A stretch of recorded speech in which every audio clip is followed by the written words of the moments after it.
officers. You see, just with this most recent terrible incident in Minneapolis, you see friends of this woman's or other people who are eyewitnesses saying basically that she was there to engage in obstruction of a legitimate law enforcement operation. How did she get there? How did she learn about this? There's an entire network, and frankly, some of the media are participating in it, that is trying to incite violence against our law enforcement officers. It's ridiculous, it's preposterous, and part of our investigatory work is getting to the bottom of it. Who's funding it? Who's supporting it? Who's cheerleading it? And of course, if there's illegal activity related to that, we're going to get to the bottom of that and prosecute it where we can. Vice President, thank you for taking questions today.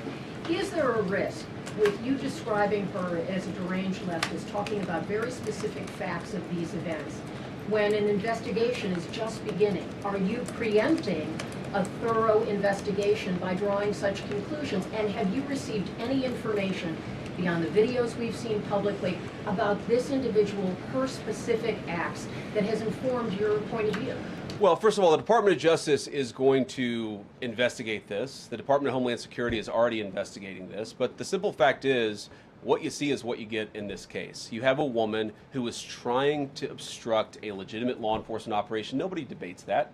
You have a woman who aimed her car at a law enforcement officer and pressed on the accelerator. Nobody debates that. I can believe that her death is a tragedy, while also recognizing that it's a tragedy of her own making and a tragedy of the far left, who has marshaled an entire movement, a lunatic fringe, against our law enforcement officers. I think what is clearly happening here, and it's going to keep on happening unless the Democrats wake up and say, you know what, you don't have to agree with our immigration policies. You don't have to agree with what the president or the vice president believe about immigration enforcement, but why don't you take this to the ballot box? Why don't you vote? Why don't you organize? Instead, what some of them are doing is encouraging people to get violent with our law enforcement officials. It's disgraceful, and it's got to stop. Just to follow up on that question, and again, thank you for taking questions, Mr. Vice President. There's clearly a lot of emotion in Minnesota, across the country, over this incident. You're calling Renee Good a deranged leftist. There's been heated rhetoric that we've also heard from officials. What responsibility do you and the president have to diffuse some of the tension that we are seeing play out in Minnesota, bring down the temperature as this investigation is unfolding?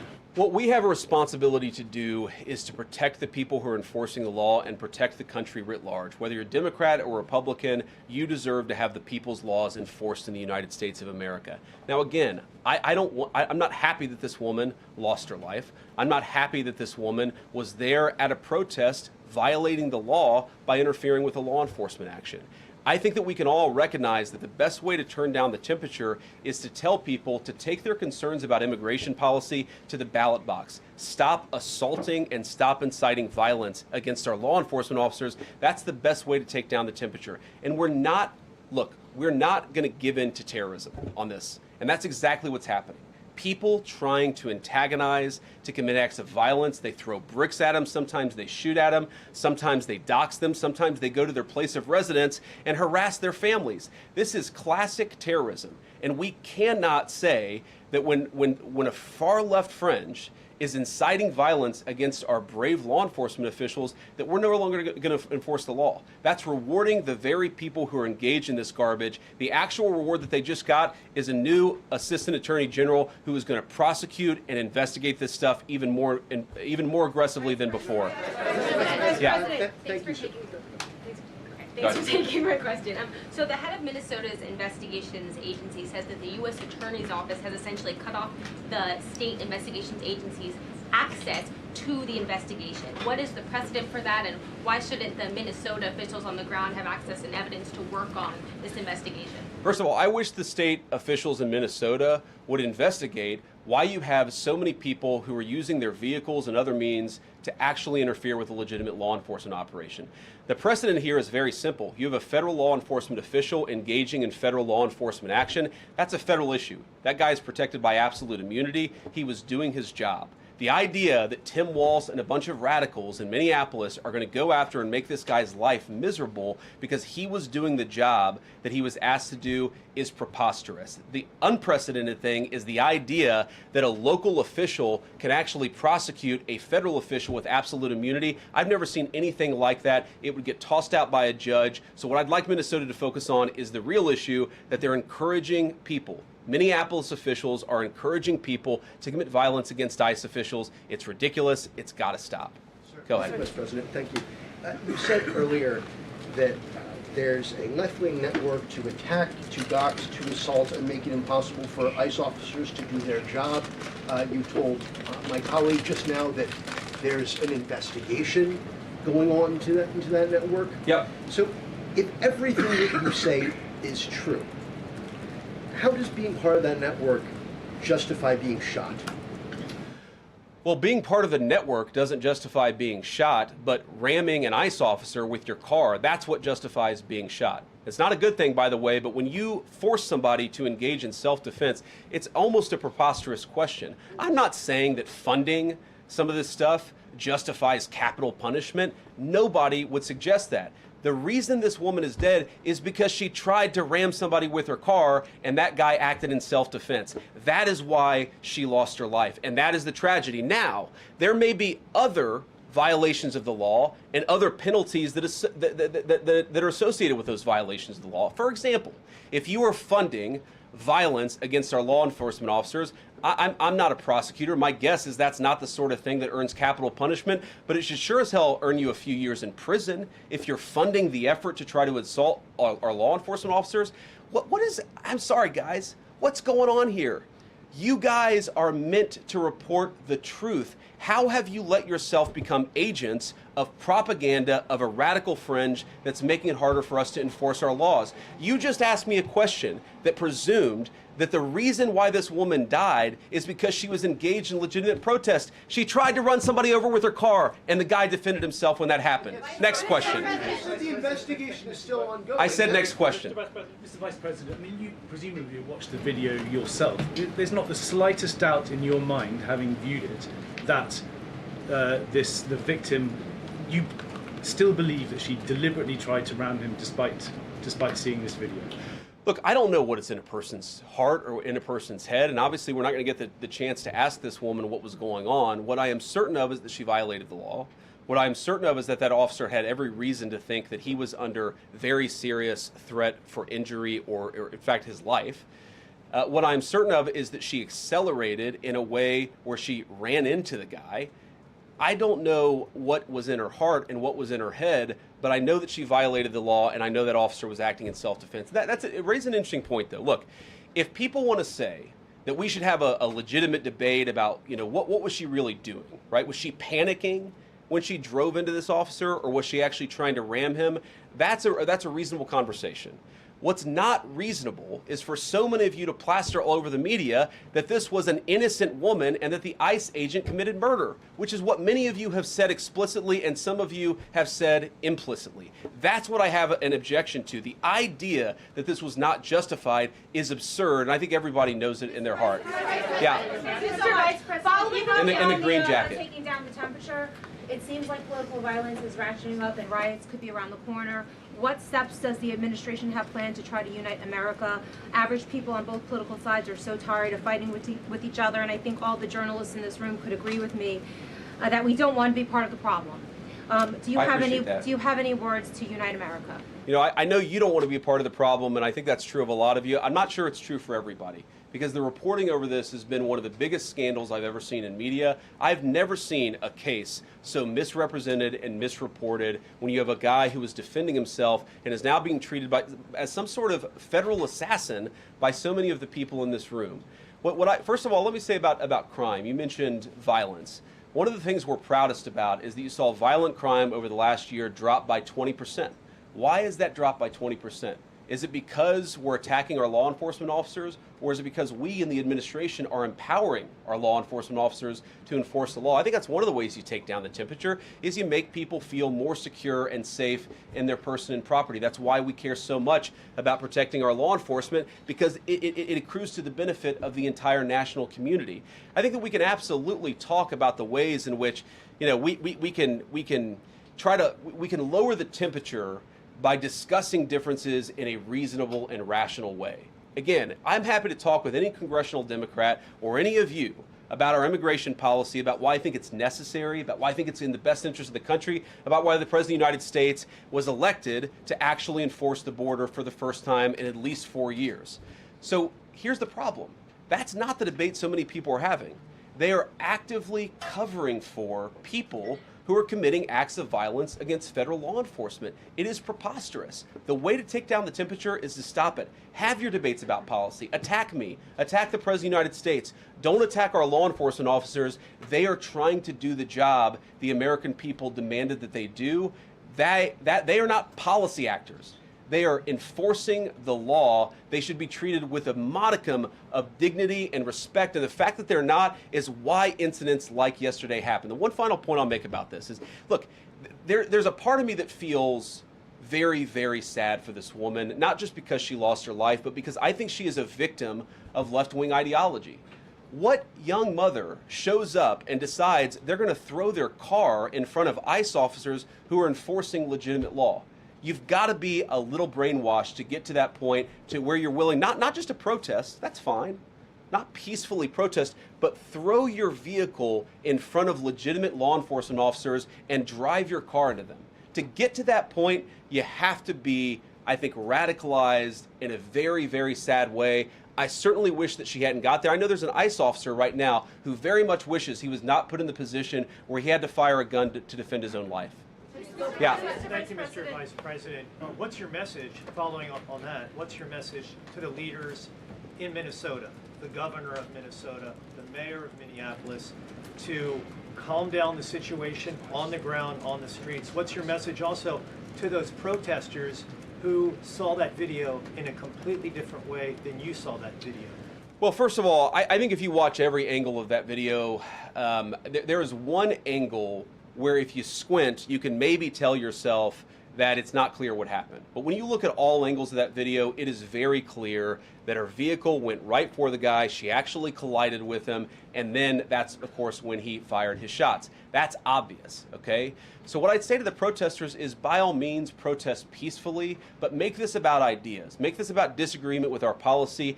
Don't use your protest as a justification or an encouragement for people to go and incite violence and participate in violence against our law enforcement officials. To the people on the ground in Minneapolis, meaning the local officials in Minneapolis from Tim Walz on down, I'd say, look, why can't you just disagree with a given piece of immigration policy without turning law enforcement into the enemy?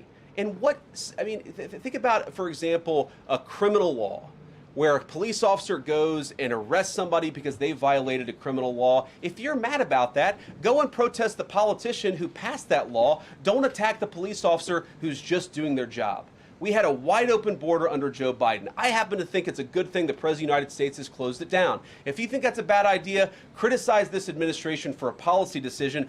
Don't attack our people for enforcing the law, because I guarantee you go to ICE, there are black people and white people, there are Democrats and Republicans, they are patriotic Americans who are trying to enforce the law. Attack me, lay off of our ICE agents. Yeah, in the blue, all the way, yeah. Yep, thank you, Mr. Vice President. You've called on Tim Walz to resign. Can you lay out the case as to why he should step down? Well, look, I think Tim Walz should resign because it's very clear either that he knew about the fraud in Minneapolis, he knew about the welfare fraud, or at the very least he looked the other way. I mean, this is not this is not like Lex Luthor, right? This is not movie villain fraud. This is the lowest IQ possible fraud. This is, we're going to take the absence of kids and set up a daycare center where there are no children, and we're going to call our early childhood education center the Quality Learning Center. By the way, if you can't spell learning, maybe you shouldn't be in early childhood education. But people got rich off of this. We know that there were schools who either had no enrollment or at least they overstated their enrollment. Tim Walz, either it was unbelievable incompetence or he was in on the fraud. That's one of the things we're going to get to the bottom of. Sir. Thank you, Mr. Vice President. Can you explain the difference between this Associate Attorney General and a special counsel? And do you envision this being a permanent position or having more of a limited scope? Well, it's going to be permanent until we get to the bottom of what's going on, so I think it's going to last for at least the remainder of the administration. What's different about it from a special counsel is, if you remember, the Jack Smith case where the special counsel was found unconstitutional, one of the big issues there is that that person was not an appointed person completely aside from all the other issues that the person was a lunatic and that the case had no merit, there was a fundamental constitutional issue, which is that he had not been appointed by the president and he had not been confirmed by the United States Senate. An assistant attorney general, what that's going to allow us to do is appoint this person, have them confirmed by the Senate. That's one difference. The more substantive difference is that this person is going to be part of a very broad interagency White House that's being led from the President of the United States on down. And that's going to give him the resources, the access to material and information to make this person more effective. I think a lot of people have asked, how are you really going to get to the heart of the fraud? We've been asking ourselves that question for the past couple of months, and we think this is the critical piece at the Department of Justice to really ramp this fraud investigation into high gear. In the red tie, yeah. Vice President Vance, I wanted to ask, what's your message to far leftist agitators who feel emboldened to obstruct ICE activity in Minnesota and around the country? Well, I think they shouldn't feel emboldened because now they have an assistant attorney general who is going to prosecute and investigate their fraud and their violence more aggressively than it has ever been investigated in the United States of America. We are doing so much to try to find the financing networks and the domestic terrorism networks that legitimate this violence, that fund this violence, and that, of course, engage in the violence. These people should not feel emboldened because they have, for the first time, maybe in American history, an administration that is not going to tolerate political violence of any kind from anywhere. Yeah. We loud clear today that the entire weight of the federal government is behind these ICE agents and this ICE agent in particular.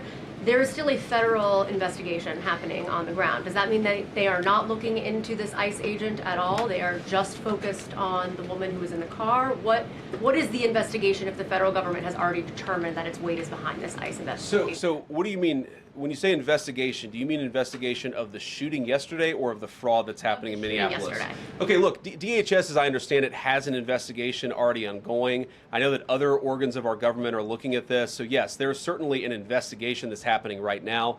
But as part of the broader fraud investigation, a lot of what we're doing with the Department of Justice has already started.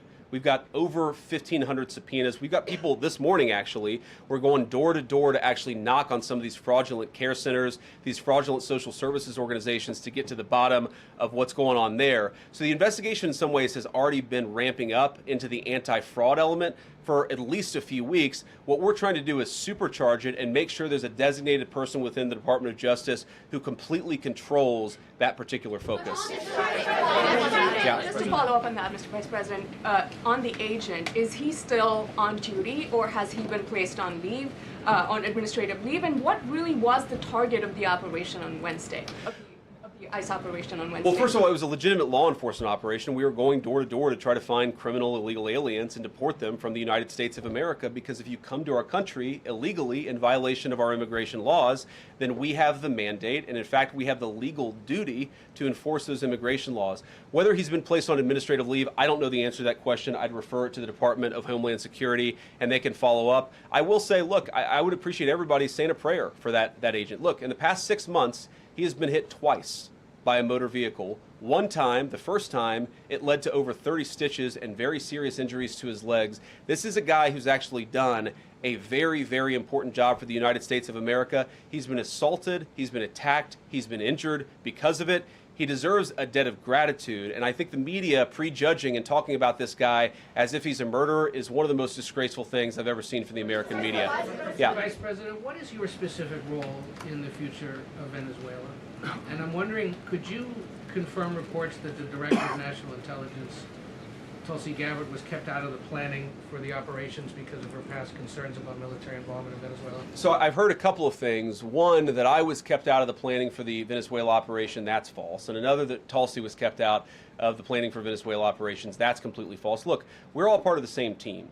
And one of the things that is really amazing about that operation is that we kept it very tight to the senior cabinet level officials and related officials in our government.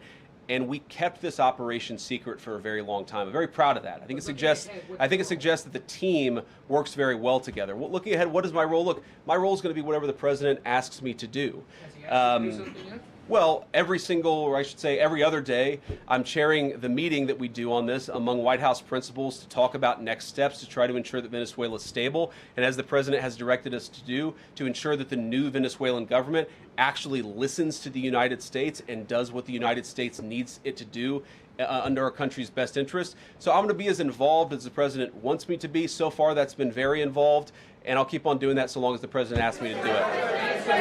The purple.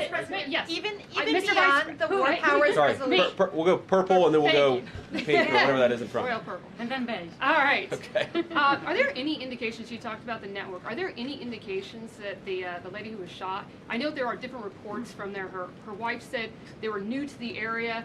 Are there any indications she may have been a paid agitator, and maybe that there are others that were brought to the area, considering everything that's going on in Minneapolis? I wouldn't say that she was paid. I don't have the evidence to say that one way or the other. What I do know is that she was violating the law. And if you just look at the eyewitness accounts, they were saying she was there to prevent the enforcement of the law. She was trying to obstruct a legitimate law enforcement operation. That much is obviously clear. The rest of it, of course, is part of the reason why we investigate this stuff.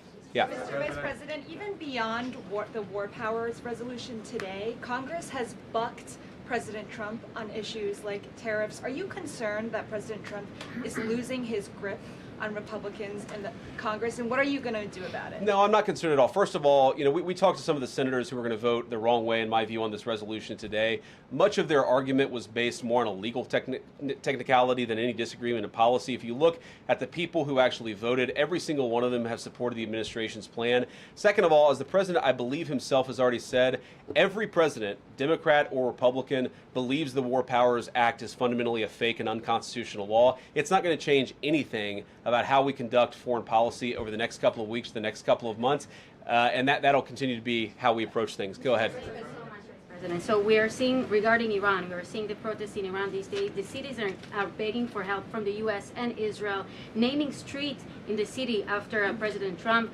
It seems there is an opportunity here that may not come again. Will the United States stand by the citizens of Iran? And if Israel decides to strike again the nuclear sites in Iran, is the U.S. expected to take part?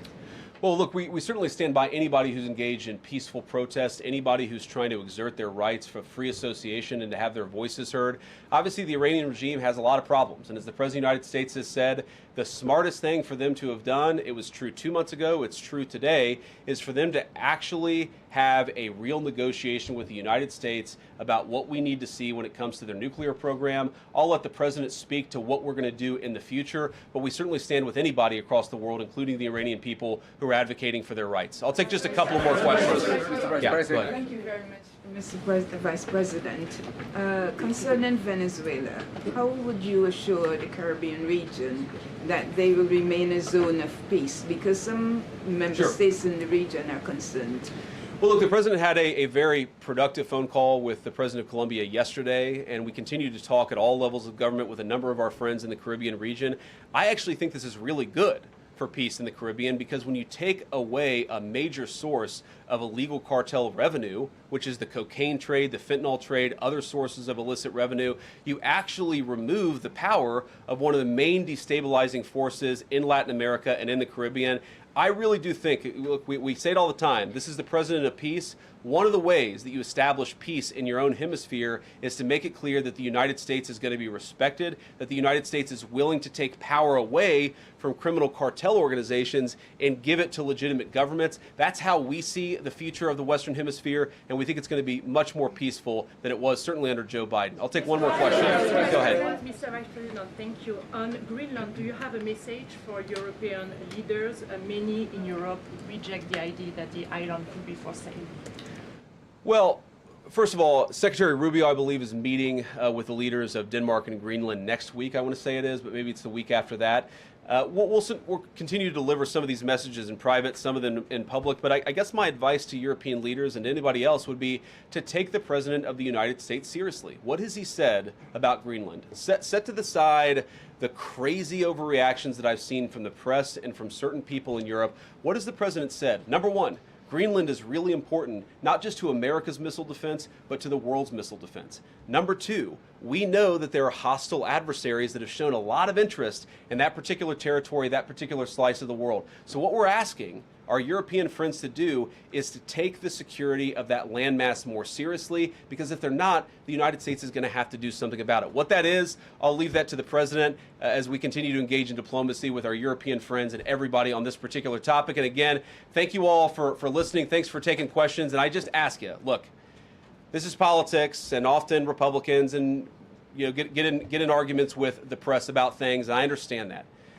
I think it's really irresponsible for you guys to go out there and imply or tell the American people that a guy who defended himself from being rammed by an automobile is guilty of murder. Be a little bit more careful. We're going to talk about toning down the temperature, which I know the president wants to do, and I certainly want to do.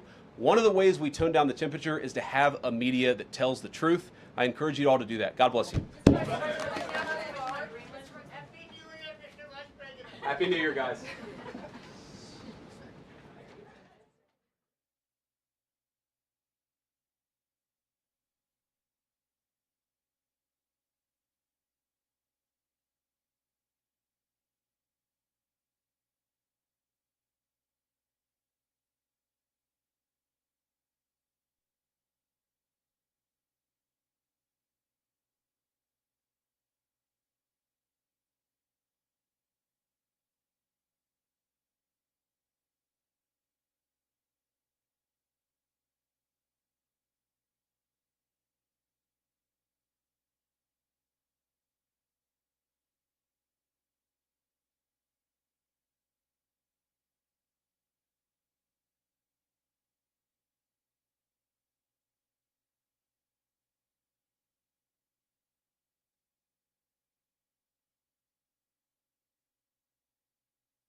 Federal officers are not above the law, and federal employment does not confer immunity from accountability.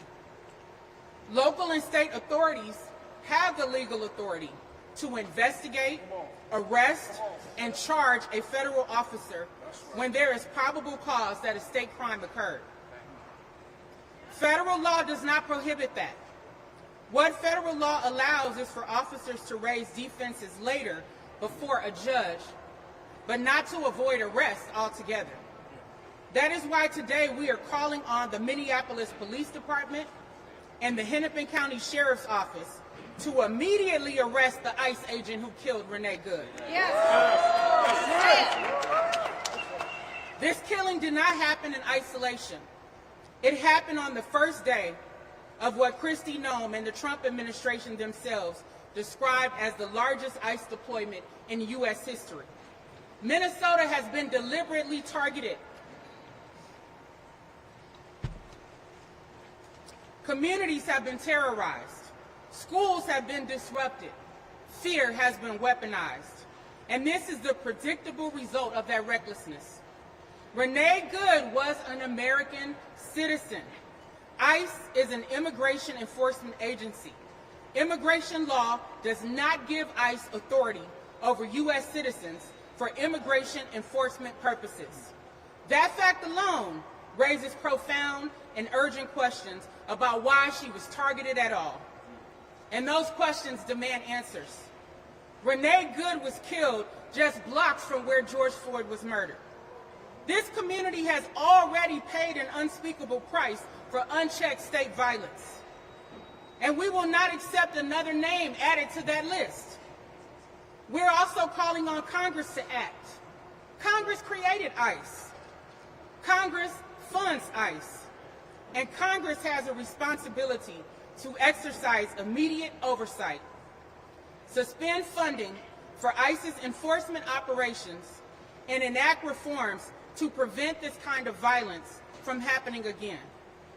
We further demand the immediate preservation of all evidence related to this operation including deployment orders, internal communications, and use of force reports. Accountability requires transparency, and evidence must not disappear. Today we are demanding action, not excuses, not delays, and not media spin.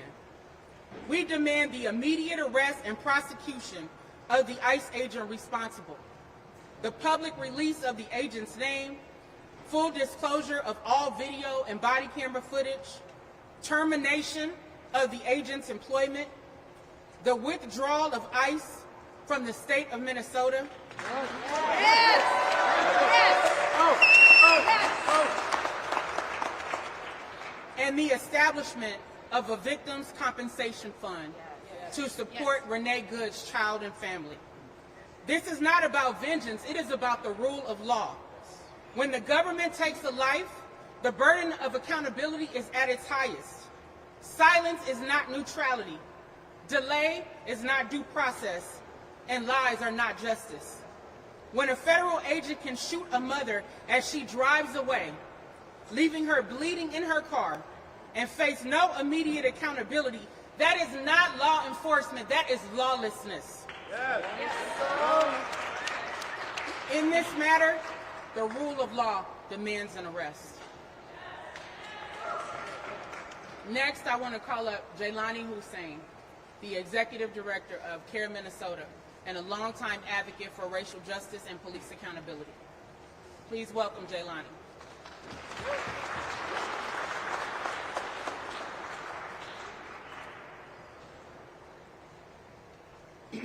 We are here today. We stand as a community once again at a familiar crossroad here in Minnesota's history. Not nearly a little more than 5 years ago, Minnesota witnessed one of the worst police killings in this country, the murder of George Floyd. And today, nearly a few blocks away from where George Floyd was killed, Renee Good was killed. We learned a lot after the murder of George Floyd as a community, as a nation, as a country. And today we are reminded once again that we will not allow the same foolery, the same lies that we saw to once again occur.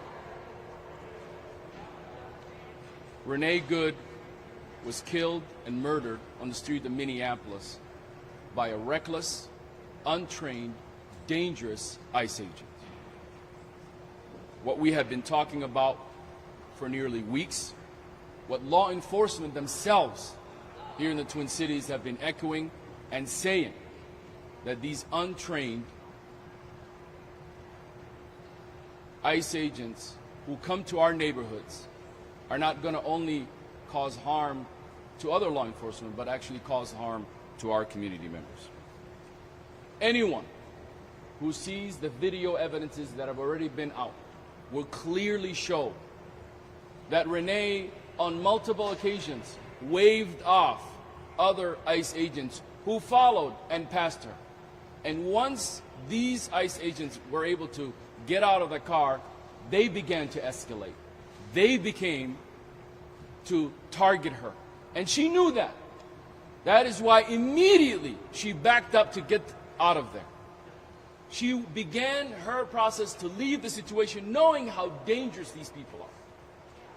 And because they even themselves are untrained and the way they responded, she was not a threat.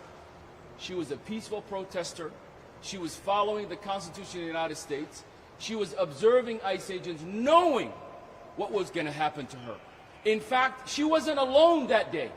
Other observers were standing around, recording, because we knew something like this would happen in the streets in Minneapolis or other parts of this country.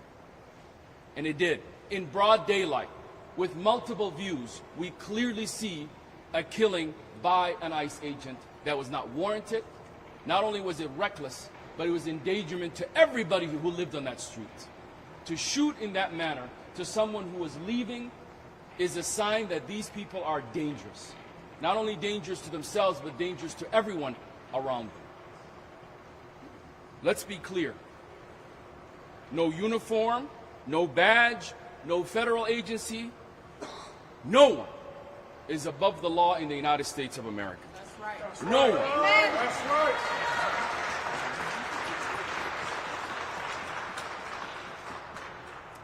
We must name the hard truths. ICE came to Minnesota not to enforce laws. They came to agitate. They came to escalate. They are looking for confrontations, not de-escalations. They're looking to kill people, not to arrest people. They are here because they have been sent by the President of the United States to target this community, to target our state, to target our political leaders, and to try to win back the narrative that happened in the past election. We know this is not about policy, but about political rhetoric. And Minnesota knows when politics becomes dangerous, the consequences are high. We have seen the murder of our state speaker, Melissa Hortman, and her husband. That's political violence that happened in our state. And today, the president is echoing that on the streets of Minneapolis. In fact, it started by targeting the Somali American community. The Somali American community, who overwhelmingly majority are U.S. citizens, overwhelmingly majority born here, but yet continues to target this community, to demonize this community, to scapegoat this community. We will not have that. We will not have that, and we will push back against that. Just earlier today, I spoke to a man who called me multiple times. I thought he was being picked up by ICE. And he was a person from our community. And he told me that he met Renee. And she was among the people that came to defend the Somali community. That she was known in her effort to speak up, to stand up. And that she was doing this out of her good heart, and most importantly, to take care of her neighbors. What happened to her is not only unjust, what happened to her is murder. We are living in heightened times. We know what is happening to our nation. And we know in this moment, the adversaries of our nation are hoping and praying that somehow this reckless behavior by ICE, the lies that are coming from the federal government, will turn neighbors against each other and will turn neighbor against neighbor, and to create riots and chaos on the streets of this country. But I will tell you something. We have learned our lessons after the murder of George Floyd. And I'll tell you the story that many people don't know. It is average people who stand up. It is average people who continue to stand up for justice. And today, Minneapolis, we are back again in another moment where we are asking every single person, you stood up, we need you to stand up. If you believe that Renee Good was doing good, then it's you to stand up for that good. In this moment, we call upon our nation. We call upon everyone across this country who believes in justice and law to stand up and tell the truth. There are so many people, just like after the murder of George Floyd, that want us to say what we see on that camera is not true. What we see on that camera is murder that is being justified by the highest office of this nation. We will not allow it. We will not allow it. Do not let these people think that politics is about the powerful elite. Politics in this nation is the people. This democracy is built on average Americans across this country. We are the people in the Constitution of the United States. And it's us that must defend our Constitution, defend our laws, and ask for accountability. Because if we do not get justice for Renee, none of us have justice. And we also know that delayed justice is denied justice. And in this moment right now, we know that BCA yesterday this morning put out a press statement saying that they are leaving the investigation. We are clear about our demands. We want every agency responsible for the protection of the citizens of this great state and city to take their responsibility. We do not believe in Kash Patel's FBI. They are not prosecuting anything. They're refusing to release the documents on Epstein. They're refusing to actually prosecute those who actually targeted Charlie Kirk and others. They are not an agency that the American public believe is going to bring justice. We know justice, it must be done by the local agencies. We are asking both the Minneapolis Police Department, the Hennepin County Sheriff Department, as well as the BCA and others, We have a United States Constitution, but we also have a Minnesota Constitution. We need to use the laws that are on the books to protect Renee, because Renee is all of us. Renee Good is all of us. All the people who have been standing and protesting. Our Constitution is being the question mark.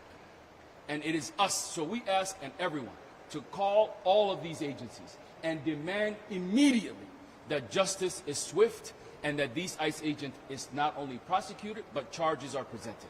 We know the FBI is going to act like they're investigating, but all we have heard from Kristi Noem and the FBI is a story that contradicts the eyewitness and the videos that we all have seen. Finally,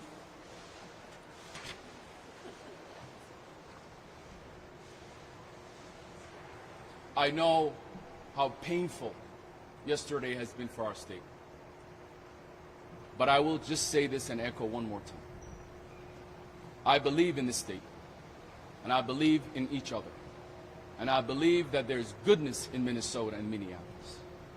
Last night I witnessed the love on the streets of Minneapolis. I saw people coming in tears, worried, who came to the site in the vigil. And I know we are angry in this moment, but let's use our frustration and anger for change. Let's not let Renee Good's life and her murder be in vain. We are getting a second chance, Minneapolis, after the murder of George Floyd, to get it right. To get it right. No human should be killed in the manner that you saw Renee be killed. And no lie is big enough for all of us to be able to not contradict it. We know what we saw on that video. Renee was leaving and she was shot. This mother, this incredible person that we have lost in this great state of Minnesota and the city of Minneapolis, we must not let her death be in vain. She is no longer with us, but she left us a question, and that question is, what are we going to do? And it starts with accountability, and it starts with justice, and then it starts with us recognizing that ICE is not above the law, neither anyone is above the law, and we need that. So we are calling for all of these agencies to stand up. We know that in this moment, that has not been on its own. It needs all of us. If we want justice, we must be part of that call. We must demand justice by any means necessary.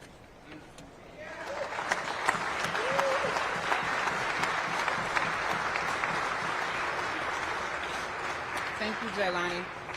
Next, we will hear from Abon from Ayeda, Leeds. Let's welcome her, please.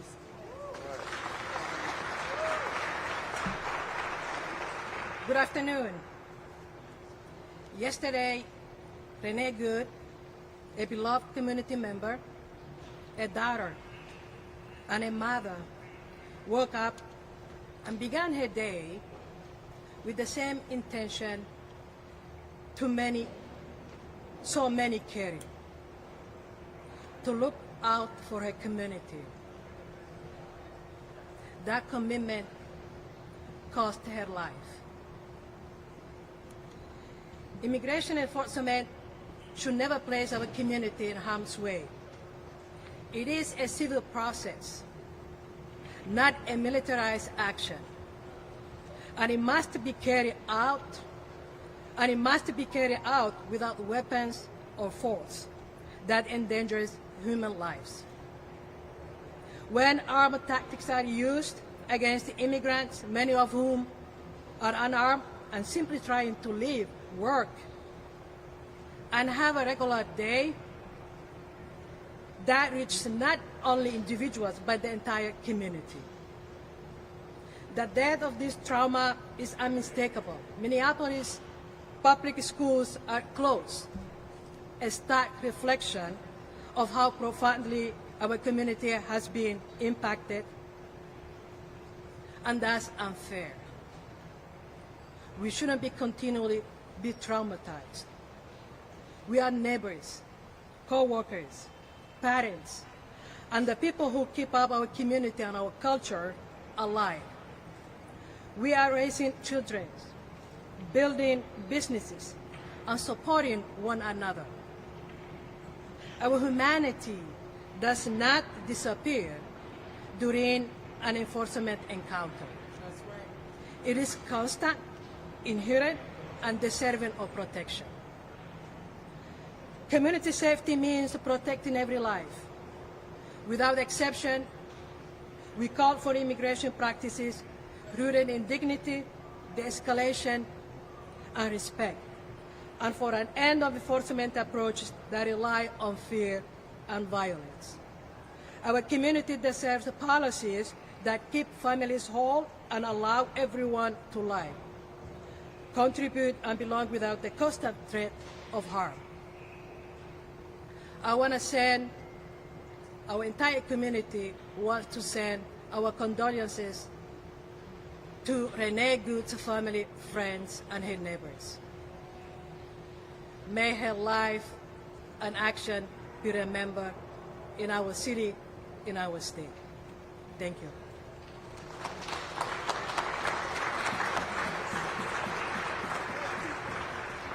Next, we'll hear from Michelle Gross, the president of Communities United Against Police Brutality. Let's welcome Michelle.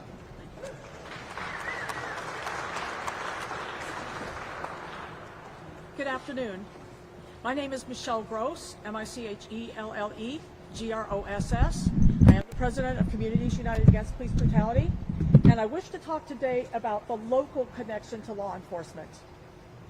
In November, Minneapolis Police Chief O'Hara made a comment blaming crime in Minneapolis on Somali youth. That comment was like throwing red meat to a rabid dog. The Trump administration ran with it, sending ICE agents to attack our community, and he has since been threatening to send troops in as well. Then, of course, since then, a social media slop broker manufactured a story about fraud that had already been prosecuted, amplifying the attack on the Somali community and prompting Trump to send in 2,000 more federal agents. The community has stepped up to this challenge. Every day, regular Minneapolis residents devote hours to documenting ICE conduct, warning our neighbors, bringing food and other goods to neighbors who are sheltering in place, and providing other support. These efforts have blunted some of the worst of what ICE tries to do. This is the real reason the agent killed Renee. She was one of many observers documenting their behavior. Other ICE agents have shown up at observers' homes or called them on their personal cell phones with threatening messages. Yet even after this horrific violence by ICE, the community continues to go out and do what we need to do to keep our neighbors safe. There are literally hundreds of people in the streets right now as we speak, driving around, checking ICE and their conduct.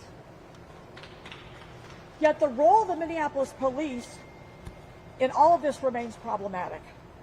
Back on June 3rd, the MPD fully assisted ICE by escorting them to the site of their raid on Lake Street and then escorting them out again. Since then, after the strong rebuke by the community, they have gone the opposite direction, staying very hands-off and stepping failing to step in to address obviously unlawful conduct by ICE, although both the separation ordinance and their own policy allows them to intercede. In fact, O'Hara said that if they get calls regarding ICE illegal activity, they would be forwarded to 311 and treated as low priority calls. That's what he said. Yesterday, though, was a new low. MPD and their SWAT team showed up just after the shooting, but not to address or arrest the perpetrator, but to engage in crowd control and to escort ICE, including the shooter, out of the area. It does not appear that they even bothered to learn the identity of the shooter. This is deeply troubling. It's clear after yesterday that we're the ones who keep us safe, but we need prosecuting authorities locally to help us, because none of us can bring charges against the agent who killed Renee Good or the other agents who assisted him. And we're not going to wait for the FBI whitewash to cover this up. That's right. At minimum, That agent should be sitting in jail right now awaiting a trial. Yes. Yes. Right now. Rather than spin and lies from the White House, we need evidence and truth in a courthouse. Many people have asked whether ICE agents can be arrested and prosecuted locally. They can if they commit crimes that break Minnesota law. And many law professors have written articles about that. So yes, they absolutely can be arrested and they can be prosecuted here locally, and they should be. Murder is an egregious crime and it must be prosecuted. Therefore, we demand that the agent who committed this crime be arrested and prosecuted by our local authorities and in the community where this outrageous crime happened. Thank you.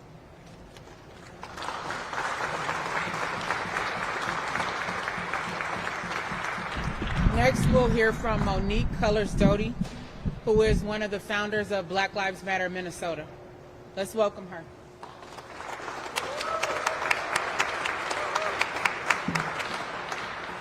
Love y'all. Thank you so much. So here we are again.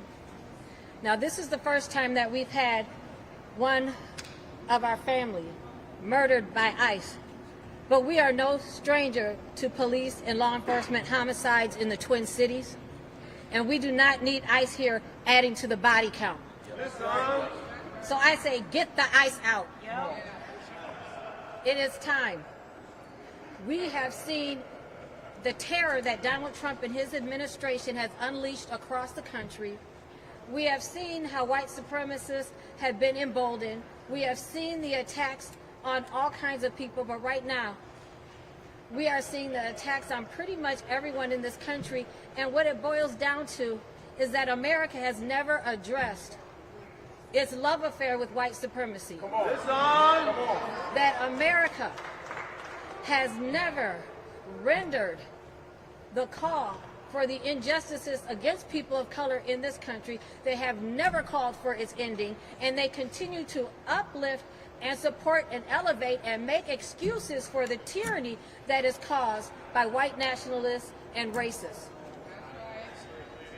That's how we came up with our president who is in office, and that's how we came up with ICE.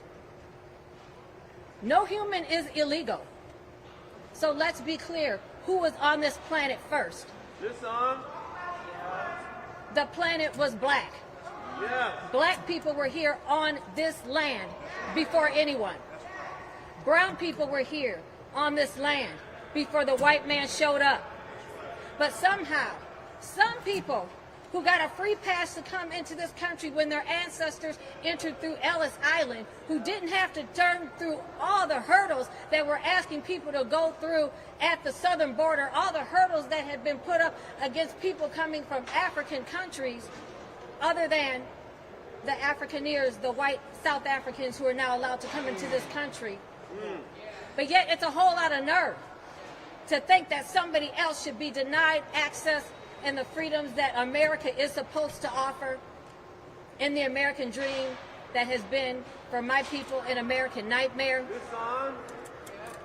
It has gone on far too long. Far too long. And now we have Renee Good, who was a victim, someone who was standing up against ICE, who showed up, who took the time to care. She should not have lost her life. That shooting was completely unjustified. That's right. And I know what I'm talking about. I am the aunt of Marcus Golden, murdered by St. Paul police. In 2015, he was shot by Jeremy Doverspike and Dan Peck from 180 feet away. So I have to say this. That case was officially sent by John Choi, Ramsey County prosecutor, to Keith Ellison. And Keith Ellison refused to act upon it and charge the officers. But yet I saw Keith Ellison on national news last night saying he will leave no stone unturned for Renee Good. So Keith Ellison performed for the cameras. Let's be clear. Keith Ellison is here for the show. He is not here for justice. And let's remember, if this case ends up in the hands of Keith Ellison, it was Keith Ellison who requested that the judge take a downward departure on the sentencing of Kim Potter, who killed Dante Wright. Listen! You can't have it both ways. Let's call a spade a spade. So what we need is a clear and swift prosecution of this murderous officer. We need ICE out. We need the shooter to be made an example of across this country. Because we know when black and brown people get in trouble with the law, they are quick to be made an example of. So let's make an example of this man who so recklessly shot into that vehicle, who needlessly shot into that vehicle when he could have moved his dumb ass out the way. It is completely unacceptable. And when I see the messaging that is coming out by the federal government in support of this shooter, calling on us to believe that our lies are lying, that we are not seeing what we are seeing, of course, as they constantly do, denying what the laws are, it is absolutely unacceptable, completely unacceptable. Not only do we need ICE out, but we need accountability from the top. Come on. So Kristi Noem needs to be terminated as well. Yes. She is reckless, and her actions in defense of ICE, that she has been promoting this propaganda, that it is reckless, it is unprofessional, and she is incompetent to serve in that position. That's right. And her role in that position, understand, is to uplift white supremacy and to target people of color. It is a role of hatred. We can't change her heart, and I don't care about her heart, but we should change her employment. Listen! We should change her references and her recommendations. There needs to be accountability, not from this officer, but Kristi Noem as well. And it needs to start immediately. This family should not wait for justice. And remember, we fought for Jamar Clark. We occupied a precinct for Jamar Clark. We did not get justice for Jamar Clark. But when the city burned, after George Floyd, all of a sudden there were some charges. So for those who are on the media talking about, don't burn it down, don't set it on fire, let me tell you this, we need justice and we need it now. Indeed. Because what happens after that is on your hands. All power to the people. All power to the people.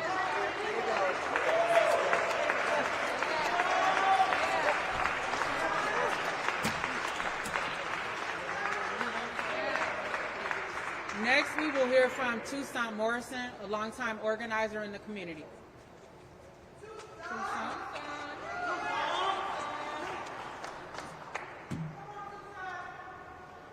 I would first like to commend the brave students and staff of Minneapolis Roosevelt High School who stood up against ICE. I'd also like to commend all the hotel workers who have stood up against ICE, refused them service, or have taken the day off of work to not serve ICE. That's right. When I see all the cops looking here, when I see all the sheriffs looking here, if a student at Minneapolis Roosevelt High School can do it, you can too. You can too. Come on. And so can the governor, and so can Mary Moriarty come down here and make an appearance, and so can every elected official that got their campaign in blood on George Floyd. Ran their campaign on state-sanctioned violence, got their position, and are now nowhere to be found. I don't want to make any mistake about it. Renee Nicole Good was murdered.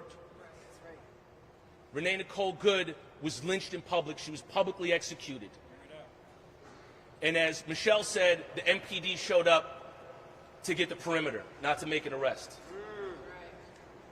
It shows you the teeth that they have for their own community, but not for domestic terrorism being levied onto Minneapolis. It shows you when they're quiet about something, and then when they're going to say something, when a false narrative is put out about fraud in Somali daycares. I grew up in Riverside Plaza, and I could tell you right away, ICE had no clue what they were doing, because when they entered the facility, they looked lost. They looked like me when I was 4 years old when I came to Minneapolis. It's a labyrinth in there. And I grew up with Chinese, South Korean, East African, West African, Egyptian, white, black people there. ICE is not being deployed to Mississippi and Arkansas to teach kids how to read. They're being deployed to Minneapolis to turn the state blue. Let's just understand what's happening right now. That is what is happening right now. Make no mistake about it. And for all the people and all the conservative content creators showing different angles of the shooting of Renee Nicole Good, the first thing you need to ask yourself is, why are so many people recording it? Because nobody trusts the law enforcement here. And why don't people trust the law enforcement here? Because they've carried out public executions since June 15th, 1920 in Duluth. So we've looked at over a century of people being publicly killed by law enforcement and then told to go home and then told that we're wrong for what we just saw. So what we're seeing right now is a false narrative put out from Trump saying that he's surprised this officer is still alive and had to go to the hospital, when in reality, we all saw him just walk down the street and wave people off. Did you see the same video I saw? Did you see the same video I saw? And then we have Kristi Noem, which we all knew what the first lie was, adverse conditions. This is Minnesota with 40 degrees. This is balmy. These are not adverse conditions. That was the first lie, where we knew that what she was saying was going to victim blame the person that was killed. And that's what they keep doing. That's what they keep putting out. And they want you to believe that Renee had this coming. That George Floyd had this coming. That Delali had this coming. And then they want you to go home. If the MPD can't do anything about this, but yet they can do something about any black person just going about their business, what does that say? If the Hennepin County Sheriff's Department can pull over anybody they want and do false searches, what does it say about doing nothing about this? Come on! There's a message for the DA right now in Hennepin County. There's a message for John Choi. There's a message for Keith Ellison. There's a message for the new DA, the candidates that are coming into Hennepin County. You better have some teeth. You better be able to do something. Because a lot of these cowards here in uniforms with badges on, they wouldn't be able to hold their ground at Minneapolis Roosevelt High School. What does that tell you? That the people here, all of you here that showed up, are doing more than the people that get paid to show up here. That's the state that we're looking at. And right now, we need to take toll of who voted for this. Who wanted this? Who said nothing about this while it was happening? Who said nothing when they pulled up on Lake Street and said it was a raid, but then terrorized all of our Latino and African and brown and black family? Who are the people that signed off on this? When Georgia Ford pulled up on Axel Henry a few weeks ago, that interview has not aged well. That man lied through his teeth and said that he did not assist ICE, when we all saw St. Paul Police Department badges assisting ICE. He's doing the same thing as Trump. So if you got a St. Paul police chief lying through his teeth assisting ICE, you have Lisa DeMuth saying that she supported Nick Shirley, coming in here and addressing fraud and only attacking black communities but not showing up to a single white daycare in Cold Spring. What does that say? You have Mike Lindell that makes this state an embarrassment, and then you have Chris Medell who defends killer cops. Look at the candidates that you have. Look who voted for this. And then you have Brad Finstad, a House representative, who said, this is a somber reminder of the dangers that ICE faces every day. And he's in New Ulm. I'm saying this right now to white communities in Cold Spring, in New Ulm, where Brad is at, in Hibbing, in Chisholm. If ICE pulled up to your high school and started pulling people out, how would you feel? Come on. Nobody is illegal on stolen land. Understand your history and how you got here in the first place. Do not deny that. And this is tough. And I was thinking about this when Nikema contacted It was the first thing after Dalal Eid when he got killed, shot him in the head. And a friend told me the James Baldwin quote, if they take me in the morning, they're going to come for you in the night. You didn't think it had anything to do with you when they were killing black and brown people. You didn't think it had anything to do with you when they were terrorizing Latino and East African students at Minneapolis Roosevelt High School. And then they come out here and kill a white woman, and you see a piece of yourself in it. And you have a fraction of the experience that we as black men have had for a very long time, seeing ourselves in the bodies of Jamar Clark, of Dalal Eid, of George Floyd, of Terrence Franklin, seeing in all of it. And now you see yourself in it a little bit. And you have an opportunity. Take a look around you and who is saying nothing. Take a look around you who has supported this. Take a look around you and look at the candidates that you can vote for. And then also take a look around you and look at the uniforms that are doing nothing about it. That are doing absolutely nothing about it. If they take me in the morning, they will come for you in the night. Thank you.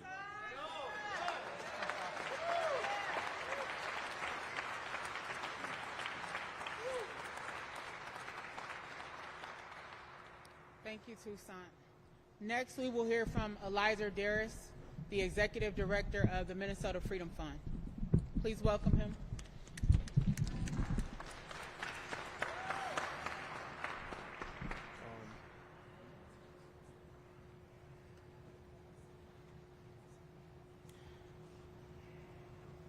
I, like many of the activists and organizers and advocates behind me, we have found ourselves standing in front of podiums like this time and time and time and time again when local, or in this case federal law enforcement, have decided to use lethal force against us without right.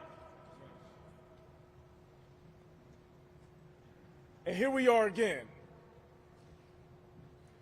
We watched that man literally position himself in front of Renee's vehicle and shoot round after round after round into her.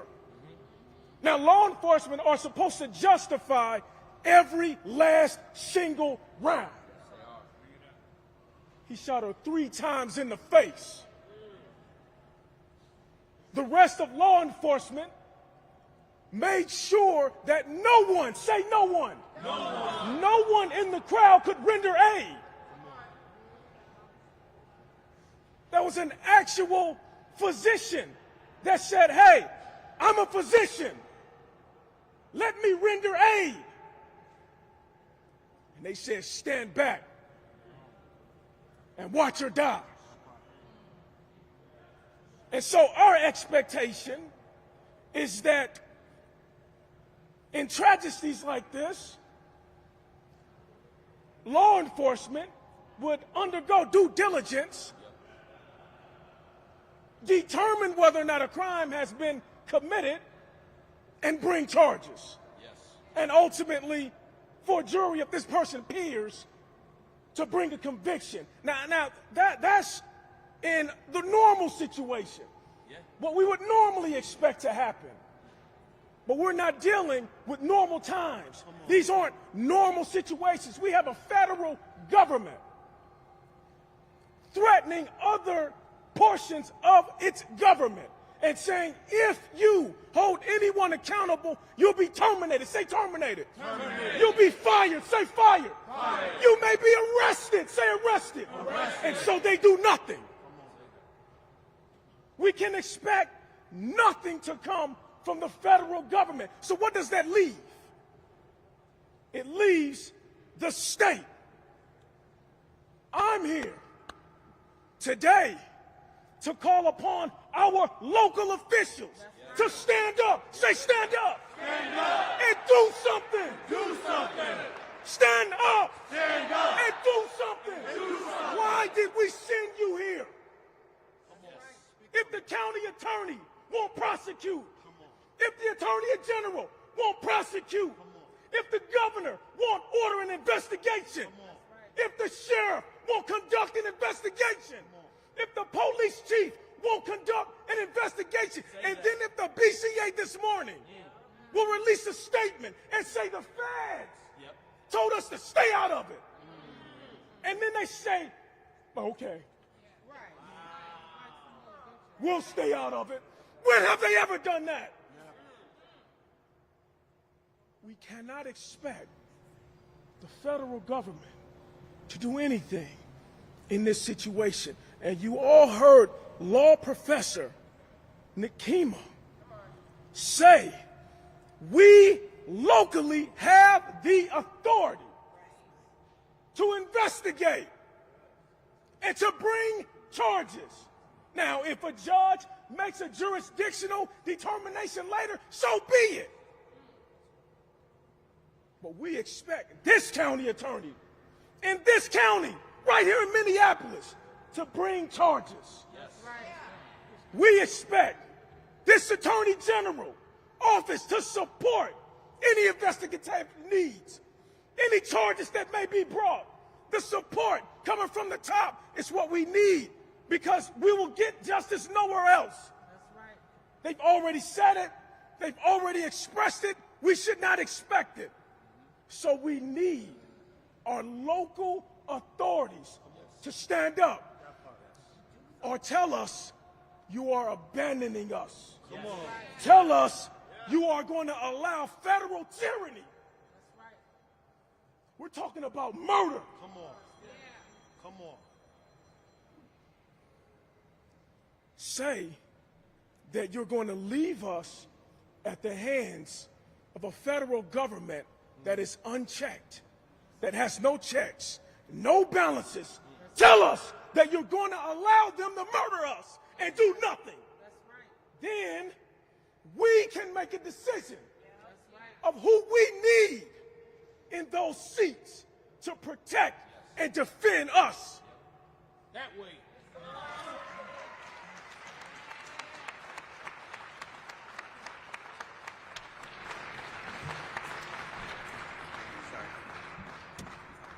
Thank you, Eli. Next, we'll hear from Rebecca Weigel from Unidos, Minnesota. Let's welcome Rebecca.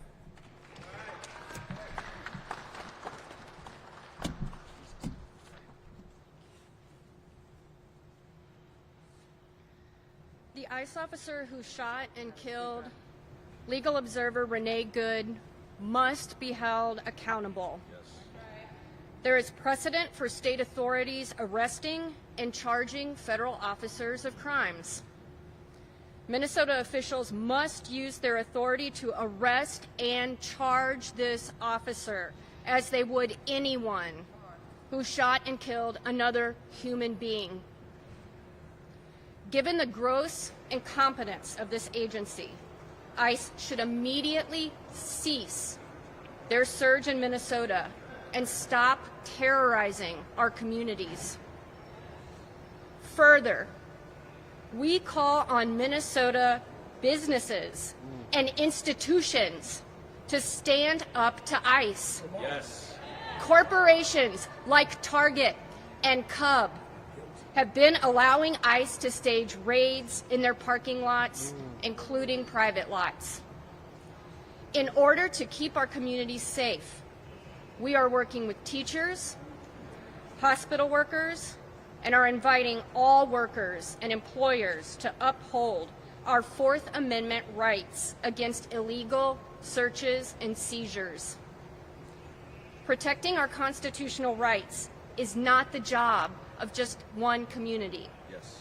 It cannot fall only on the brave people who step up to witness ICE's abuses. Upholding our constitutional rights is the responsibility of every institution that serves the public. What we do now will determine the future of our democracy. Come on. Target is headquartered here. Come on. If they wanted, they could set a national standard by refusing to let ICE use their lots for raids. Instead, they've allowed families to be snatched from cars and sidewalks. They've allowed for these ICE invaders to prepare and use their property for terror. We need Target to step up. We need Target and all Minnesota businesses to make a choice. Protect our community or enable harm. Thank you.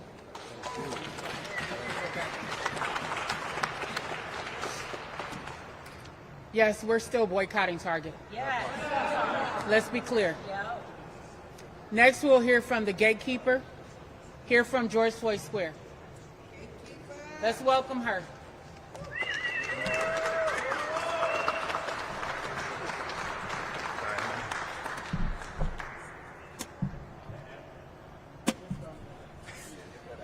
Good afternoon, each and every one of you guys.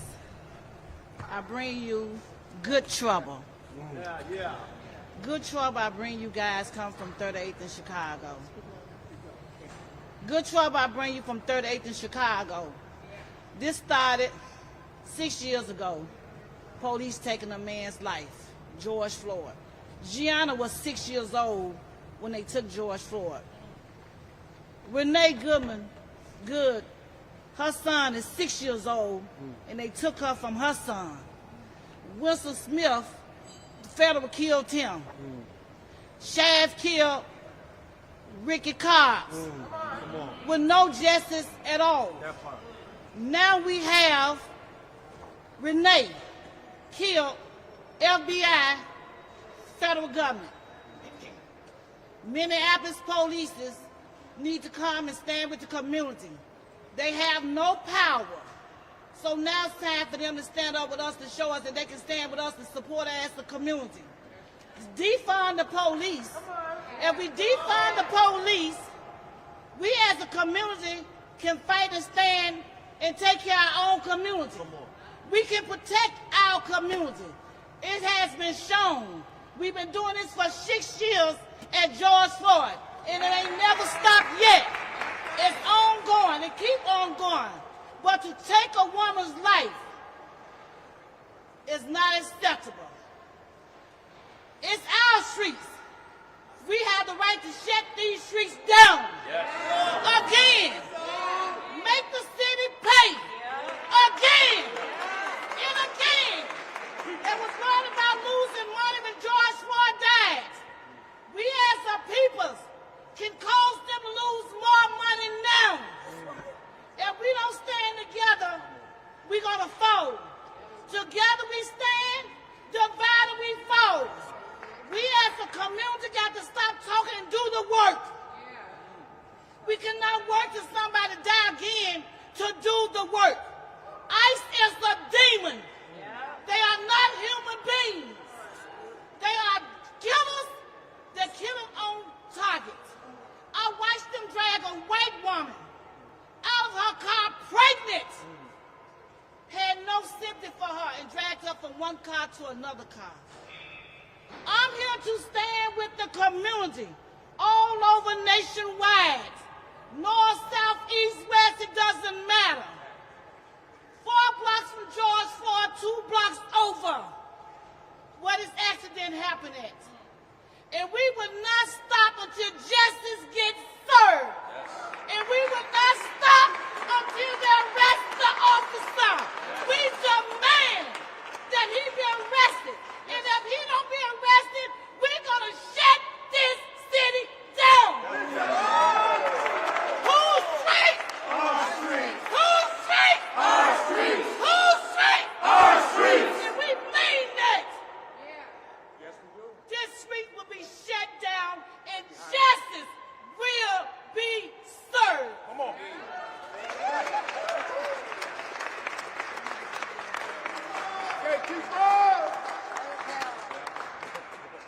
Next, we'll hear from Trayvon Cruz, co-founder of Black Lives Matter Minnesota. Renee Good, say her name. Renee Good. Say her name. Renee Good. Say her name. Renee Good. And we've been getting questions just like Elijah said, why wasn't the doctor allowed to give CPR or to render aid to Renee after she was shot in the face multiple times by a murderous ICE agent on the streets of Minneapolis? Why did it take EMS 15 minutes to get there? Why was her body just laying out in the street like that for a very, very, very long time? These things are very, very, very unacceptable. And also, what's unacceptable is when the BCA says the FBI tells them that they can't do nothing, but we also remember when Ricky Cobb was murdered that our governor told the Hennepin County attorney here that she needs to drop the case, and then that case was dropped when we watched the state trooper open up a door and shoot a black man. And then so we have levels of authoritarianism in our government. We have authoritarianism at the federal level, and we have authoritarianism at the state level. So we're calling on Governor Tim Walz to stand up. Minnesota has the third or second biggest racial wealth gap in the United States. This is an excellent time for Tim Walz to address that and do an executive order on reparations for black Americans whose ancestors descend from U.S. chattel slavery. This is an excellent time for Tim Walz to do an executive order on the George Floyd and Policing Act. This is an excellent time for those in St. Paul to address ICE agents and for the mayor of Minneapolis to follow the mayor of New York's lead and call for ICE agents to be arrested like Mayor Mamdani has done in the great state of New York. No good cops in a racist system. No good cops in a racist system. No good cops in a racist system. No good cops in a racist system. So we have this racist system, and for a long time, this racist system would harm and just hurt black people. You guys just see black people coming out, and you think, oh, they're just complaining, but now you're seeing it spilling over into your community. White supremacy and institutional racism has no boundaries. It's murderous. It kills and destroys, and if it continues to go unchecked, it can creep into everyone's household. So let's come together as Minnesotans. Let's come together as Americans. Let's just come together as the human family and stand up to white supremacy and institutional racism as a community and as a nation together.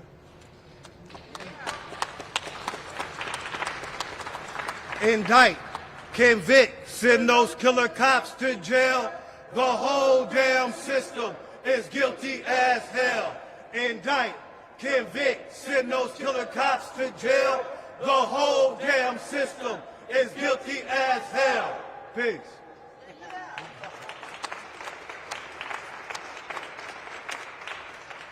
We have just a couple more speakers. Next, we'll hear from Satara Strong Allen, a longtime organizer and the executive director of Love First. Let's welcome her.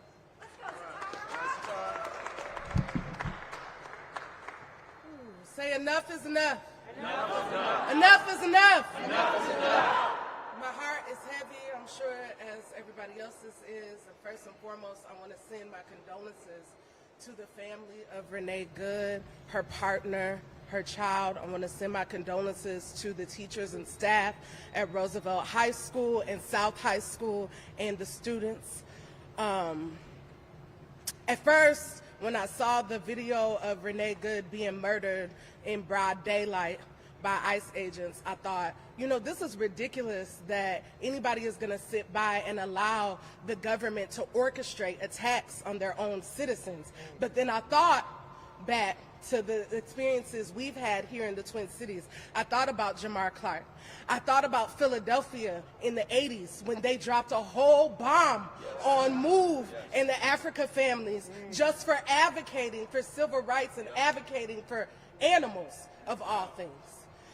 And I thought, this isn't new, right? And we cannot sit back and allow this man to continue to orchestrate government attacks on their citizens. There's the law. The law, according to the Department of Justice, says, sorry, I take my time. According to the Department of Justice, Title I policy on use of force firearms may not be discharged solely to disable moving vehicles. Specifically, firearms may not be discharged at a moving vehicle unless a person in the vehicle is threatening the officer or another person with deadly force by means other than the vehicle, or the vehicle is operated in a manner that threatens to cause death or serious physical injury, and no other objectively reasonable means of defense appear to exist, which includes moving out of the path of the vehicle. Standing in front of a moving vehicle is called an officer-created jeopardy and danger and is not an excuse. They need to charge that officer with the murder of Renee Good. He was standing on the side, both officers were standing on the side of the vehicle, so they are not in front of it, but even if they were, it is an officer-created jeopardy and danger.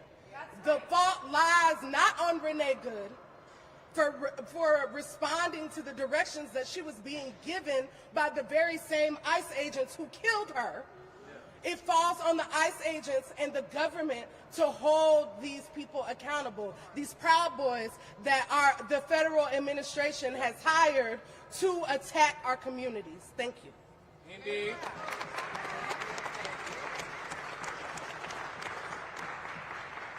For our last speaker, Tashira Garraway Allen, Families Supporting Families Against Police Violence. Let's welcome her.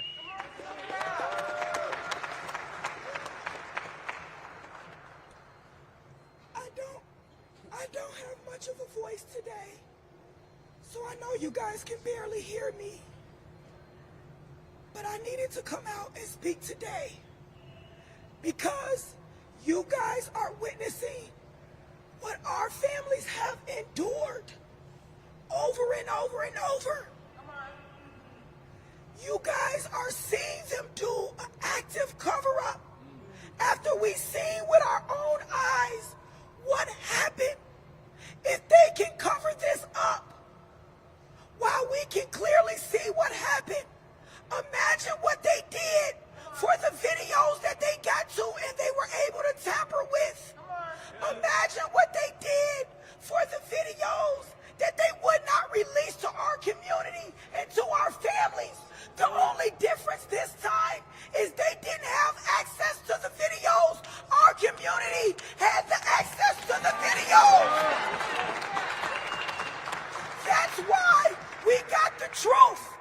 The reason we got the truth, you guys, is because we controlled the truth that got out to the world for the world to see white supremacists and hatred at its finest. But white supremacy does not care who it kills. White supremacy does not care who it hurts. As you can see, they murdered a white woman in broad daylight. White supremacy has one agenda, and that is to control and to stay at the top while people that believe in equality remain at the bottom. Renee Good believed in equality, and she was out there observing, and they murdered her, and we see what happened. But the moral of the story is think about Justin Tigan, who his family has a lawsuit against this same building right now, has a lawsuit because they would not release the videos of the truth of what happened to him. Think about Ricky Cobb. We just stood in this building a year and a half ago for Ricky Cobb. And the governor told Mary Mariotti to drop the charges. You created the stage for what ICE came in here and did to Renee when you denied our families of justice. When you delay justice, you deny it. And an injustice done to one of us is an injustice done to all of us. So this is the time that we band together more now than ever before. Do not argue with each other. Do not go back and forth. We must band together because we have a bigger enemy at large that hates all of us, and that's white supremacy. Thank you.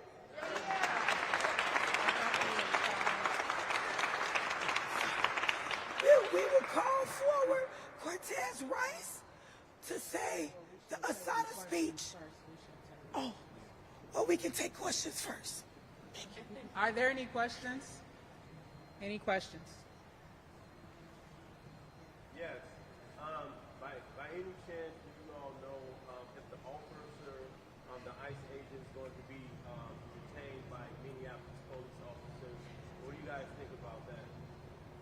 Does anybody want to take that? First and foremost, that is the ask today. The ask is for the agencies that are constitutionally required to take matters that are specifically happening in the city of Minneapolis to do their job. Nothing gives us a clear reminder that a cover-up is clearly on the way by kicking out BCA. But BCA has still a responsibility to step up because it is an law enforcement engaged killing.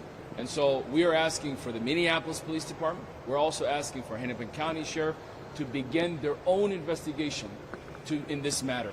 And as Tashir and others have said, there is incredible evidence, clearly from all the videos and the eyewitnesses who are ready to speak directly to what happened. This is not something that happened in darkness. This happened in light. And the public already knows exactly what happened. Law enforcement need to act swiftly. And this is how we show as a nation, as a country, that the laws are on the books and no one is above those laws. So BCA, Minneapolis Police, and as well as the sheriff need to take their responsibility to uphold the Minnesota Constitution and all of the other jurisdiction constitutions by law that they are required to respond to the murder of a resident of this great city and of this city as well.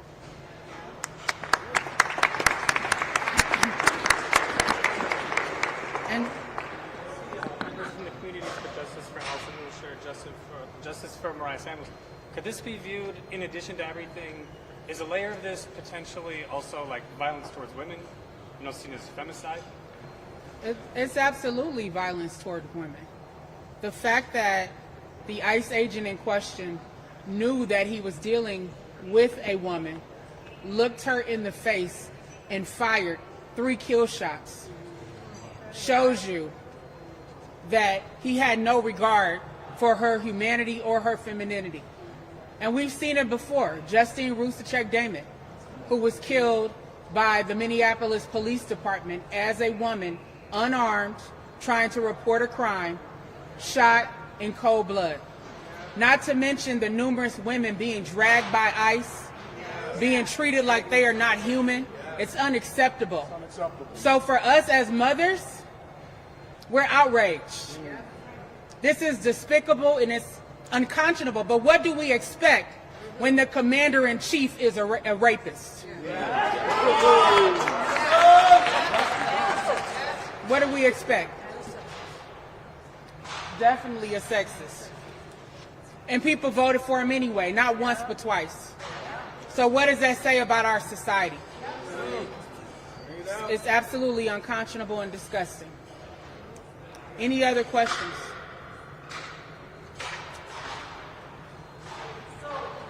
What concrete steps can we the people take today? What can we do? Jaylani referenced earlier, one thing that we can do is put pressure on our local elected officials. The governor has authority over the Bureau of Criminal Apprehension. We don't give a damn what the FBI has said.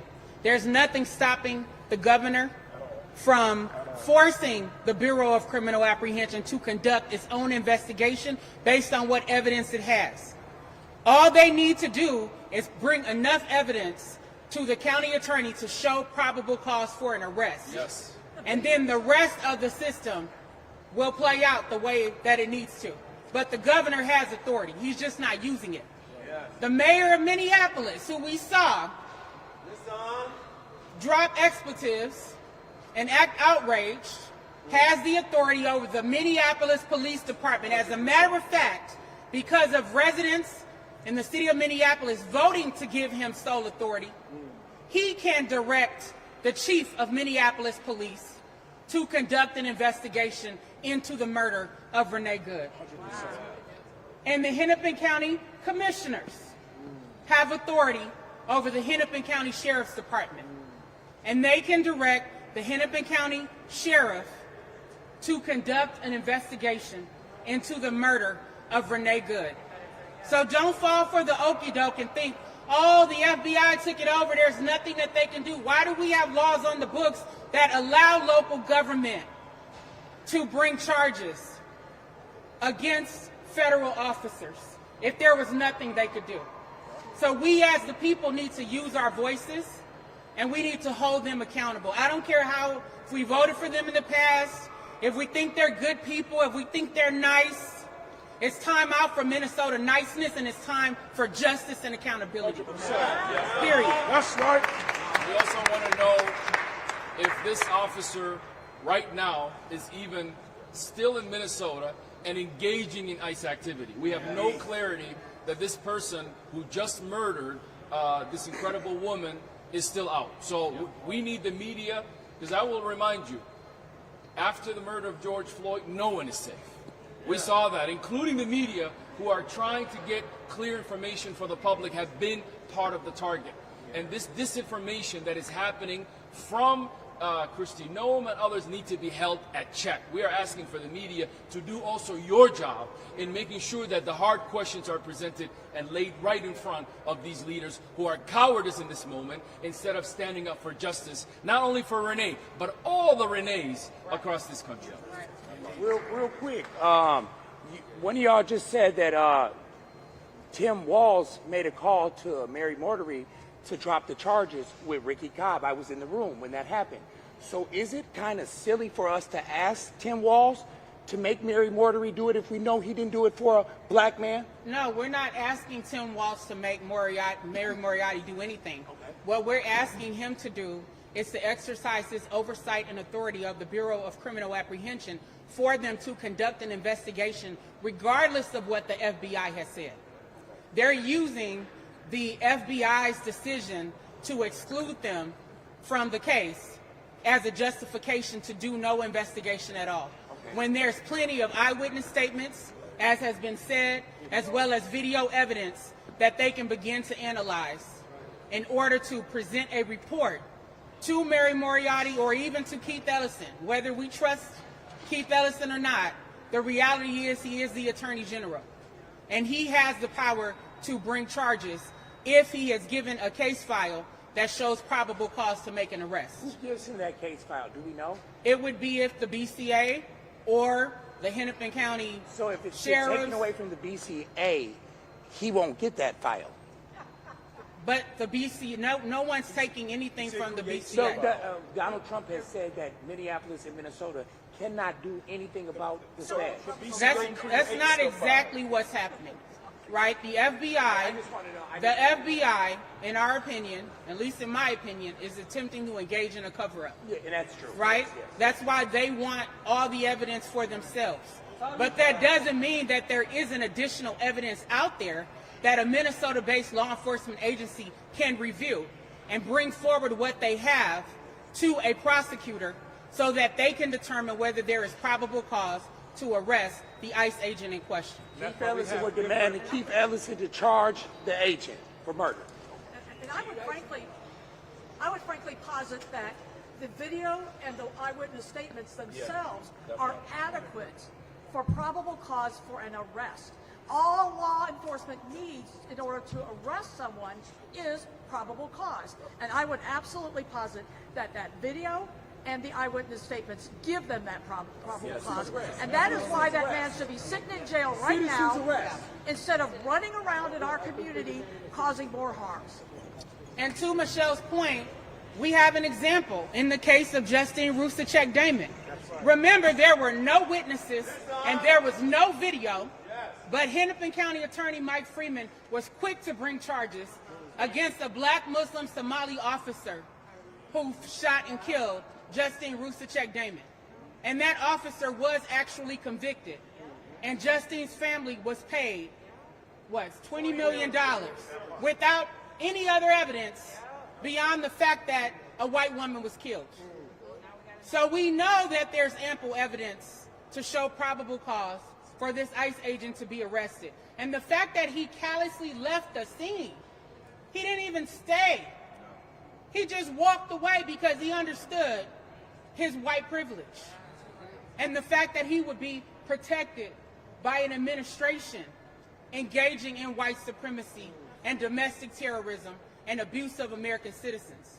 I want to also remind us that we can apply pressure to the elected officials at the state as well as the federal level. All these Republicans who are claiming they care so much about fraud, why are you silent with regard to this fraud that's being perpetuated upon this community? Complete silence. So it shows you that they're being disingenuous. And again, Congress has the power to take action. As I said in the beginning, they're the ones who fund ICE. They provide oversight of ICE. So they can do something about ICE. And it's up to us to apply the pressure to make that happen. So we're going to end right there if there are no more questions. We want to thank you all for taking the time to be here. Everybody from the community who showed up, we thank you. Those on the front line showing up, Whipple building, putting your bodies on the line, we thank you. The media, we thank you for being here. And Cortez Rice wants to end with the Assata Shakur chant. Those words ring true now more than ever. All right, real quick though, we all see that this is happening to everybody. The time is right now to create the new Rainbow Coalition. That means every race, every ethnicity, every religion, let's join together and fight this together. Everybody fist up. We have a duty to fight for our freedom. We have a duty to fight for our freedom. We have a duty to win. We have a duty to win. We must love and support one another. We must love and support one another. We have nothing to lose but our chains. We have nothing to lose but our chains. We have a duty to fight for our freedom. We have a duty to fight for our freedom. We have a duty to win. We have a duty to win. We must love and support one another. We must love and support one another. We have nothing to lose but our chains. We have nothing to lose but our chains. Let's make sure she hears us. We have a duty to fight for our freedom. We have a duty to fight for our freedom. We have a duty to win. We have a duty to win. We must love and support one another. We must love and support one another. We have nothing to lose but our chains. We have nothing to lose but our chains. We have nothing to lose but our chains. We have nothing to lose but our chains. We have nothing to lose but our chains. We have nothing to lose but our chains. All power to the people. All power to the people. All power to the people. All power to the people. Justice for Renee Good. Justice for Renee Good.